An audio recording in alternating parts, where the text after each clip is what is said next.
Good morning to all. हमारी जो previous class हुई थी उसमें हमने इसका पीडीएफ आपको सेंड किया था, protoplast fusion processor and techniques.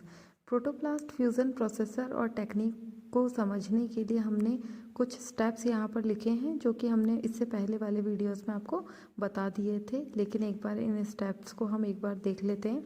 देखिए, जब प्रोटोप्लास्ट का फ्यूज़न मतलब उन्हें मिलाना होता है, दो स्पीशीज़ के प्रोटोप्लास्ट को जब हम मिलाते हैं तो कौन से मेथड को फॉलो किया जाता है और उसके कौन कौन से स्टेप्स हैं, हम उनके बारे में बात कर रहे हैं इन स्टेप्स में।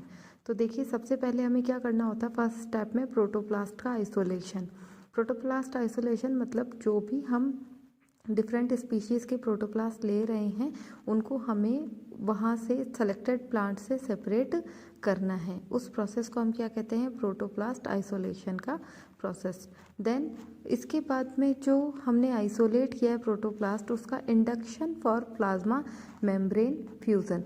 तो यहाँ पर हम उसे इंडक्शन देते हैं कि वहाँ पर जो प्लाज्मा मेम्ब्रेन है, क्योंकि आपको पता है कि जब प्रोटोप्लास्ट का आइसोलेशन होता है उसमें केवल सेल वॉल वाला पार्ट जो है उसे ही रिमूव किया जाता है, बाकी प्लाज्मा मेम्ब्रेन उसमें प्रेजेंट रहता है। तो हम इसे इंडक्शन देते हैं कि प्लाज्मा मेम्ब्रेन के बीच में फ्यूज़न हो सके। Then protoplast fusion and heterokaryon formation, यानी प्लाज्मा मेम्ब्रेन जो है उसमें इंडक्शन होने से जो प्लाज्मा मेम्ब्रेन है बाद में धीरे धीरे डिजेनरेट हो जाता है और दो डिफरेंट स्पीशीज़ के जो प्रोटोप्लास्ट है वो आपस में फ्यूज़ हो जाते हैं। तो उस मेथड को हमने कहा protoplast fusion.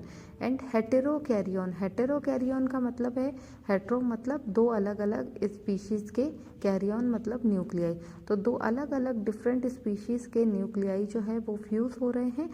This condition is called heterokaryon formation. तो एक दो अलग अलग तरीके के न्यूक्लियाई के फ्यूज़ होने के कारण हेटेरोकैरियन का फॉर्मेशन हो रहा है। इट मीन्स जब फ्यूज़न हो गया है तो कौन सी प्रोसेस हो गई है, सोमेटिक हाइब्रिडाइजेशन का प्रोसेस हुआ है, हाइब्रिड फॉर्म हमारे पास में आ गई है।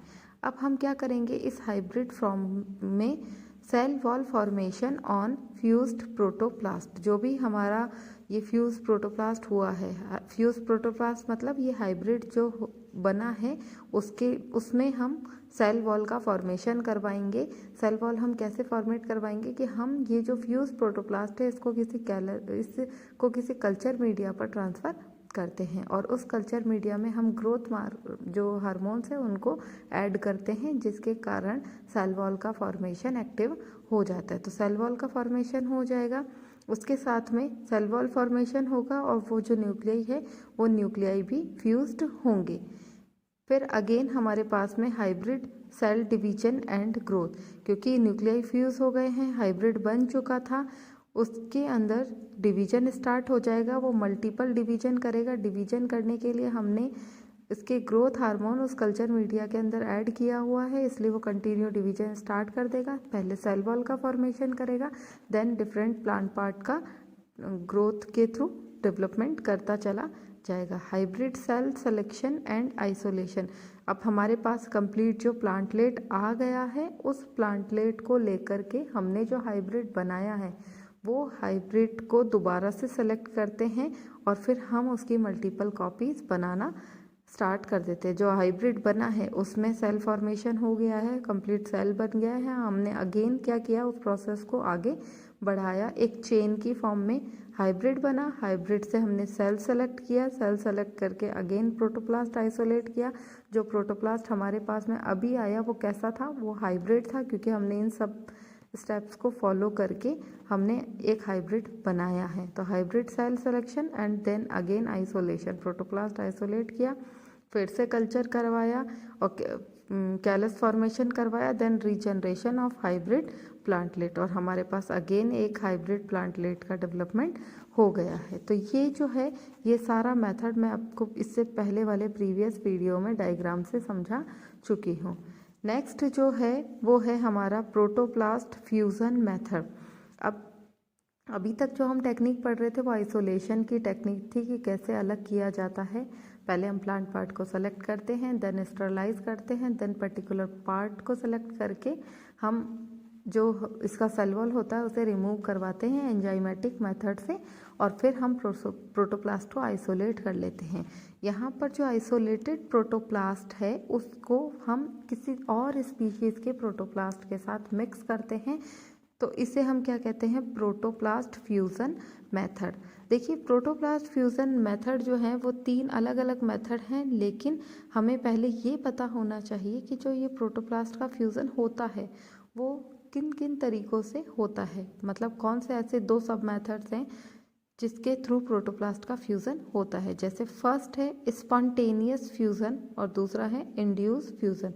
मतलब प्रोटोप्लास्ट फ्यूज़न एक्चुअल में कितने होते हैं, तो वो हैं 2 टाइप्स के प्रोटोप्लास्ट फ्यूज़न। एक है स्पॉन्टेनियस फ्यूज़न, दूसरा है इंड्यूस। नाम से ही पता चल रहा है स्पॉन्टेनियस मतलब अपने आप ही होने वाला संलयन, अपने आप ही जो होता है उसे हम कहते हैं जीव द्रव्य संलयन, स्वतः जीव द्रव्य संलयन।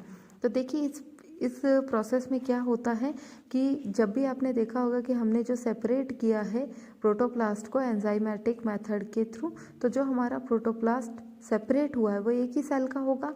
वो क्या होता है कि जैसे ही प्रोटोप्लास्ट का सेपरेशन होता है और हम उसे कल्चर मीडिया पर ट्रांसफ़र करते हैं, तो कल्चर मीडिया पर ट्रांसफ़र करने के साथ ही कुछ प्रोटोप्लास्ट जो है वो आपस में कंपाइल हो जाता है, आपस में जुड़ जाता है, क्लम्प्स बना लेता है। तो क्योंकि इसमें एक ही सेल से सेपरेट किया हुआ था सारा प्रोटोप्लास्ट, और उनको जब हमने कल्चर मीडिया पर ट्रांसफ़र किया है तो वो अपने आप ही जुड़ गए हैं। उसके लिए हमने कोई भी इंडक्शन नहीं दिया बाहर से, अपने आप ही जुड़ने के कारण वहाँ पर प्रोटोप्लास्ट फ्यूज़ हुआ है, इसलिए इसे हम कहते हैं स्पॉन्टेनियस फ्यूज़न। अब क्योंकि जो सेलेक्ट किया गया प्रोटोप्लास्ट था वो किस तरीके का था, वो एक ही प्लांट पार्ट से सेलेक्ट किया गया था, सिमिलर एक ही स्पीशीज़ का था, तो इसमें सारा जो फ्यूज़न होता है वो इंट्रा स्पेसिफिक होता है। इंट्रा स्पेसिफिक का मतलब एक ही जाति में, एक ही स्पीशीज़ में होने वाला प्रोटोप्लास्ट फ्यूज़न को हम कहते हैं स्पॉन्टेनियस फ्यूज़न। इंड्यूस फ्यूज़न इसका जस्ट अपोजिट, कि यहाँ पर हम 2 डिफरेंट स्पीशीज़ की, 2 डिफरेंट जो हमारी क्लासेस हैं उनकी प्लांट से हम प्रोटोप्लास्ट को आइसोलेट करते हैं। आइसोलेट करके हम उसको किसी भी एंजाइम से या किसी भी केमिकल से ट्रीट करवाते हैं, किसी बाहर वाले फोर्स से। ये इसका मतलब है कि बाहर से हम उसको ट्रीट करवा रहे हैं, कोई एंजाइम दे रहे हैं या कोई सॉल्यूशन, कोई केमिकल ऐड करते हैं जिसके कारण फ्यूज़न का प्रोसेस होता है। तो इस तरीके के फ्यूज़न को हम कहते हैं इंड्यूस फ्यूज़न। इस इंड्यूस फ्यूज़न में इंटर स्पेसिफिक फ्यूज़न होता है, क्योंकि हम 2 डिफरेंट प्लांट स्पीशीज़ को ले करके उनके प्रोटोप्लास्ट को आइसोलेट करके उनके बीच में फ्यूज़न कराते हैं। इसीलिए ये हमारा कैसा है, इंड्यूस टाइप का फ्यूज़न जो कि इंटर स्पेसिफिक होता है।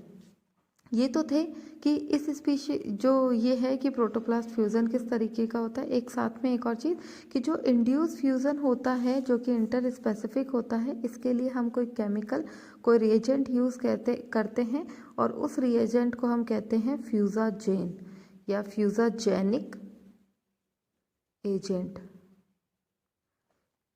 इनकी प्रेजेंस में हम ये इस तरीके का फ्यूज़न कराते हैं, क्योंकि ये जो फ्यूज़ाजेनिक और फ्यूज़ाजेन एजेंट है ये क्या करता है कि जो हमारा प्रोटोप्लास्ट है उस प्रोटोप्लास्ट की जो ऊपर प्लाज्मा की मेम्ब्रेन है, उस प्लाज्मा मेम्ब्रेन पर जो भी चार्जेस होता है, इलेक्ट्रिक चार्जेस, उसको ये रिड्यूस कर देता है। इलेक्ट्रिक चार्जेस को कम करने के कारण ये दोनों प्रोटोप्लास्ट, जो 2 डिफरेंट स्पीशीज़ के प्रोटोप्लास्ट है, वो आपस में फ्यूज़ हो जाते हैं, एक दूसरे के कांटेक्ट में आएंगे, देन वो फ्यूज़ हो जाएंगे। तो ये फ्यूज़ाजेन एजेंट जो है ये हेल्प करता है इलेक्ट्रिक चार्ज को रिड्यूस करने के लिए। इलेक्ट्रिक चार्ज रिड्यूक्शन या रिड्यूसिंग ऑफ इलेक्ट्रिक चार्ज को या विद्युत आवेश को कम करने में ये हेल्प करता है, जिसके कारण 2 अलग अलग प्लांट स्पीशीज़ के प्रोटोप्लास्ट एक दूसरे के पास आते हैं और फ्यूज्ड होते हैं। इस तरीके के फ्यूज़न को हम इंड्यूस टाइप का फ्यूज़न कहते हैं। तो ये तो थे प्रोटोप्लास्ट फ्यूज़न किस तरीके के होते हैं। देन हम इस फ्यूज़न के मेथड को बात करते हैं। तो हम इसमें 3 इम्पॉर्टेंट मेथड हमको पता है, हम दिखते हैं। एक है मैकेनिकल मेथड यानी यांत्रिक विधि, दूसरा है केमिकल मेथड और तीसरा है इलेक्ट्रिक मेथड। सबसे पहले हम बात करते हैं मैकेनिकल मेथड की। मैकेनिकल मेथड में मैंने आपको एक पिक्चर भेजा है, वो है माइक्रो मैनिपुलेटर का। माइक्रो मैनिपुलेटर एक मशीन है जिसमें यहाँ पर जो हम जिस तरीके से माइक्रोस्कोप के अंदर एक ग्लास का लेंस लगा हुआ, एक ग्लास लेंस लगा होता है जिस पे हम स्लाइड ट्रांसफ़र करते हैं और हम उसको आई पीस से देखने की कोशिश करते हैं, मैक्सिमाइज्ड करके उसका लेंस सेट करके। तो उसी तरीके से इस माइक्रो मैनिपुलेटर के अंदर भी एक एरिया पर तो हमारा डीएनए का जो सैंपल है, जिसमें हमको सेपरेट जो सैंपल है हमारा, जो 2 स्पीशीज़ का प्रोटोप्लास्ट वाला पार्ट है, उसको हम ऐड कर रखते हैं। और दूसरी तरफ हमारा पिपेट एरिया होता है जहाँ से हम यहाँ जैसे यहाँ डीएनए सैंपल लिया हुआ है, इस डीएनए सैंपल का ट्रांसफ़र यहाँ पर होता है 1 बाय 1। यहाँ पिपेट लगा हुआ है और ऊपर की तरफ ऑपोजिट इन्वर्टेड माइक्रोस्कोप होता है। मैंने इसका पिक्चर आपको सेंड किया हुआ है, आप वहाँ से उसको देख लीजिएगा।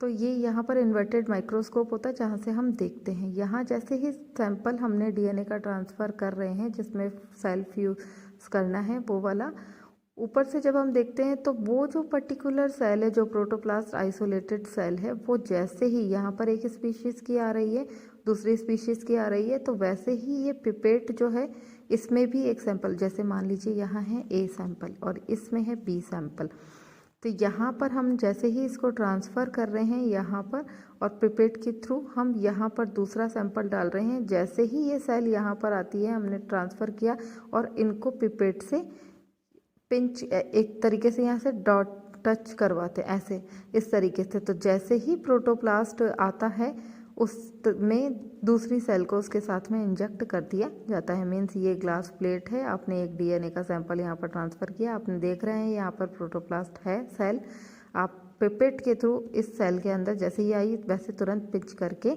यहाँ पर इसमें इन दोनों को फ्यूज़न करवा सकते हैं। तो ये कहलाता है हमारा मैकेनिकल मेथड। और ये मैकेनिकल मेथड जो है वो माइक्रो मैनिपुलेटर के हेल्प से इस मेथड को फॉलो किया जाता है। देन है हमारा केमिकल मेथड। केमिकल मेथड में हम जो इंडक्शन करवाते हैं, जो इंड्यूस फ्यूज़न करवाते हैं, वो एक सोडियम नाइट्रेट से करवाते हैं, एक पॉलीएथिलीन ग्लाइकॉल से करवाते हैं। तो सबसे पहले देखते हैं सोडियम नाइट्रेट। सोडियम नाइट्रेट से जब हम केमिकल मेथड को यूज़ करते हैं तो इसमें हम क्या करते हैं कि जो भी हमारा मेरिस्टेमेटिक टिश्यू से लिया हुआ प्रोटोप्लास्ट है, जो भी हमारा मेरिस्टेमेटिक पार्ट से लिया हुआ प्रोटोप्लास्ट है, इसमें 2 डिफरेंट स्पीशीज़, इन दोनों डिफरेंट, जैसे मान लीजिए एक है ए स्पीशीज़ का, एक है बी स्पीशीज़ का, दोनों ही मेरिस्टेमेटिक टाइप के हैं। तो हमने ए टाइप का जो मेरिस्टेमेटिक है वो प्रोटोप्लास्ट और दूसरा है बी टाइप का जो मेरिस्टेमेटिक जो प्रोटोप्लास्ट है, इन दोनों को हम मिक्स कर लेते हैं। इन दोनों का क्या कर लेते हैं, इनका मिक्सिंग करते हैं। और इनकी मिक्सिंग को करने के बाद में हम इसे 5 मिनट्स तक जो है सेंट्रीफ्यूगेशन करते हैं 100 रोटेशन पर मिनट के अकॉर्डिंग।